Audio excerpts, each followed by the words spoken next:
খুলনার মুসলমানেরা কথা শুনেন, খুলনার মুসলমানেরা সার্কিট হাউস মাঠ পাহারা দিতে হবে, সার্কিট হাউস মাঠ পাহারা দিতে হবে। ইসকন যে তারিখে ঢুকবে সে তারিখেই হেফাজতে ইসলাম ঢুকবে। এদেশ ইসকনের নয়, এদেশ ইসলামের, এদেশ হেফাজতের, এদেশ হারাম ওলামাদের।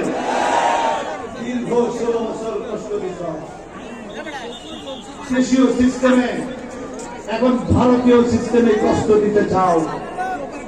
এদেশের লক্ষ লক্ষ হাজার হাজার আলেমদের উপরে তারা যে নির্যাতন করে ইস্তিগফার জানিয়েছিল, ভুলে গেছেন?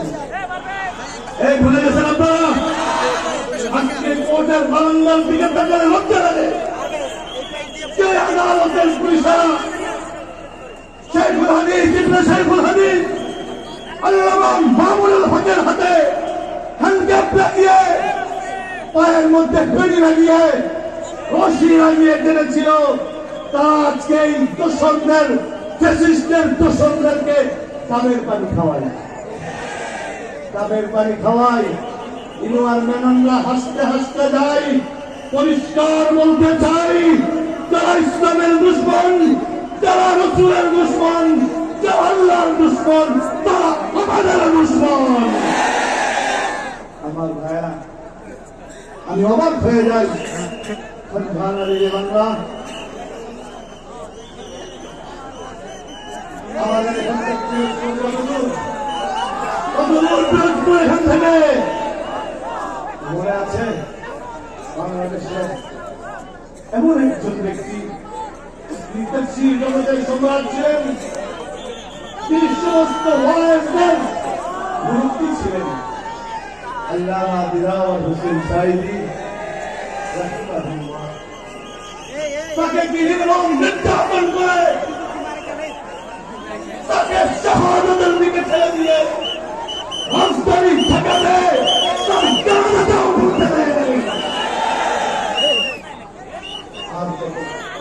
সুতরাং 5 আগস্টের পরে এই বাংলায়, ইসলামের বাংলায় কোন ধরনের অন্যায় বরদাস্ত করা হবে না।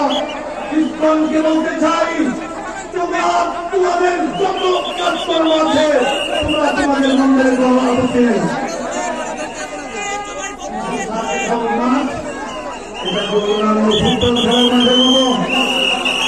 অন্যান্য ফুটবল খেলার মাঠের মতো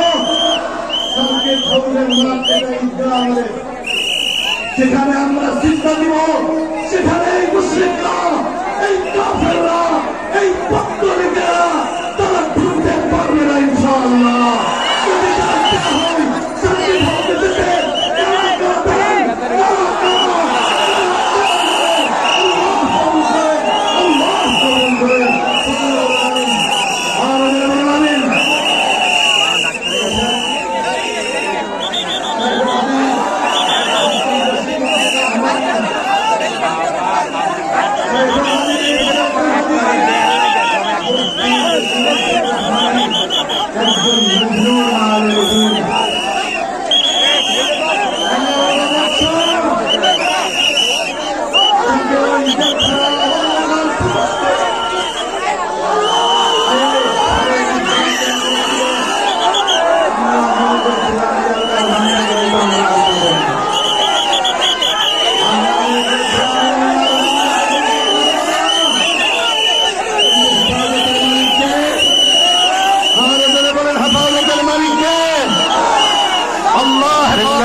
শাহেখ মুফতি জসিমউদ্দিন রহমান সাহেবের আগমন খুলনাবাসীর পক্ষ থেকে লিল্লাহি তাকবীর।